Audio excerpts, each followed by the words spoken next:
Kia ora, my name is Ben McDonald and this is Finding Fish Facts, where we dive into our waters and learn about our underwater neighbors. Today we talk about a common freshwater fish found in the aquarium hobby, the betta fish. Let's get into the origin, shall we? Betta fish, also known as the Siamese fighting fish, derived from parts of Southeast Asia like Cambodia, Thailand, and Malaysia. Their scientific name is the Betta splendens, which is the most common found betta species. Domestication of the betta fish has been going on for about 1,000 years now, as Thailand helped the initial growth of the betta fish species to the world. Some rulers in the area, like King Rama III, offered gifts of betta fish to other zoologists. It would spread around Asia and then go to Europe and other parts of the world. After all that, the betta fish would then soon become the designer fish of the aquatic world. The betta fish species as a whole has over 70 different specific species. It doesn't seem like a lot, but their natural habitat really shows why there isn't much distinction between each species. Many betta fish species found in the wild are in small, slow-flowing areas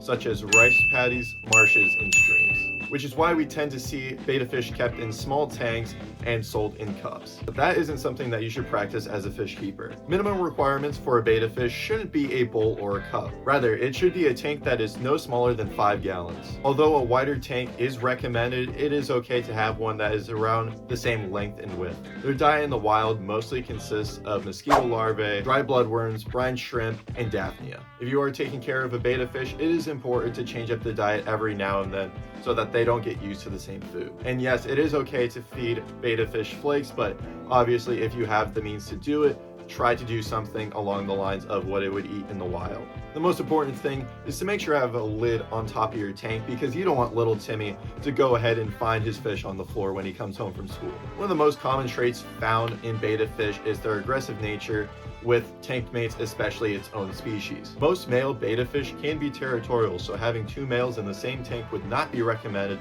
as they would fight to the death. On the other hand, it is okay to have a male and a female betta fish in the same tank together under the right conditions. And then on the other side, you can have multiple females at a time in the same aquarium. You can house about 4 to 5 female betta fish at a time, and they will be perfectly okay with each other. This schooling behavior is actually called a sorority rather than what it would be as a school, which I really found interesting when doing my research. Now, how do you tell the difference between a female and a male betta fish? Mostly it comes to the size and shape. Males tend to be bigger and have a lot more vibrant colors, as this is intended for the attraction of a female, where a female is a lot smaller, has duller colors, smaller fins, and has a visible egg spot. The reason why betta fish are so aggressive in their nature is they were bred for fighting. Mainly in Southeast Asia, they were bred for fighting for sport, which included a lot of gambling. Having generations of betta fish fighting for their lives and having this aggressive nature is ultimately how they came to be today. Seems like I've done a lot of talking, so let's go ahead and take a quick field trip to our local pet store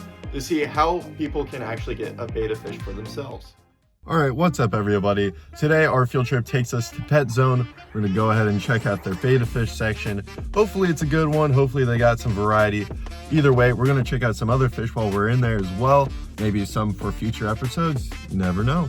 So let's go ahead, get right into the action. At Pet Zone, they have a great variety of fish from big to small, mainly focusing on freshwater aquariums. Going all the way to the back is where you can find their betta fish section. It's a small little section, but still has plenty of betta fish for you to choose out. Mainly on display, we see a lot of males, especially with bright and colorful large fins as well. They have a great selection of betta fish, but also a bunch of other fish, like this Asian arowana that I saw, and then this black ghost knifefish, which I have never seen in an aquarium store before. Not only do they have a good selection of fish, they actually have a good selection of aquariums that you can start out with. As we previously talked about, they have long and tall tanks. If you guys are in the San Diego area, make sure to go to Pet Zone. They have a very great selection of fish from you to choose, and a lot of stuff to help you get into the aquarium hobby as well.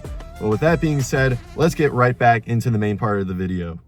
It's always fun to go on a field trip like this, especially to see some very beautiful and colorful betta fish like we saw today. And hopefully soon, maybe we'll keep some fish of our own on this channel. But in the meantime, let's go ahead and undiscover some more facts about some betta fish. So you might be thinking, how do betta fish reproduce? Same as any other fish species, you need a male and a female betta fish to be able to reproduce. A unique thing that betta fish do is that the male betta fish creates a bubble nest, which they do to host a home for the eggs. And then later on, they go ahead and use their colors that we mentioned before to attract a female mate. The male will go ahead and use its flashy colors and big fins to hopefully attract a female.